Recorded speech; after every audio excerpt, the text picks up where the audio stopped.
Kalau kejadian abrasi hampir setiap tahun, tapi yang dasarnya dia 5 tahun sekali, tetap ada yang besarnya. Cuma setiap tahun abrasi itu tetap ada.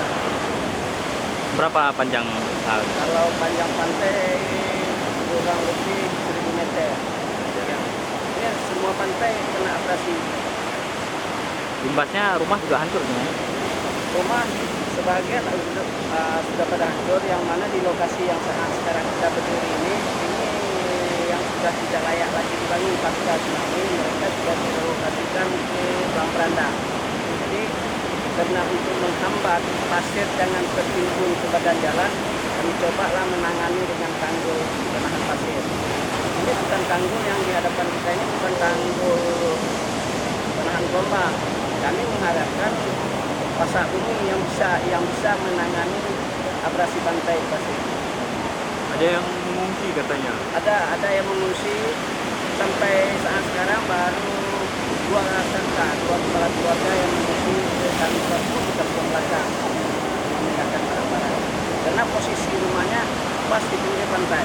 Siapa yang? Itu saudara Mukhtar Junaid dengan Asnami. Jalan juga dikerus, kena juga ya? Kalau jalan itu jalan perbatasan antara Sukabumi dengan Kampung Pasir itu gelombang sudah mulai ke badan jalan, pecah gelombang sudah ke badan jalan. Ini kan juga tempat pemandian selama ini. Dengan kondisi seperti ini mana nih? Oh, ini tidak layak lagi, tidak bisa. Kami pun dari tokoh-tokoh masyarakat kami tidak memberikan untuk pemandian lagi di sini karena terlalu banyak batu-batu di sini. Batu-batu pasca tsunami, batu-batu bekas rumah, jadi bisa menimbulkan kecelakaan pada orang mengenai. Berapa biaya untuk pembangunan tanggul ini kalau? Kalau soal biaya itu kami jadi tapi harapan kami ya itulah pasak bumi yang bisa menangani abrasi. Ini kalau enggak ditangani dengan pasak bumi, otomatis Suwa Indapuri Kampung Belakang itu terancam.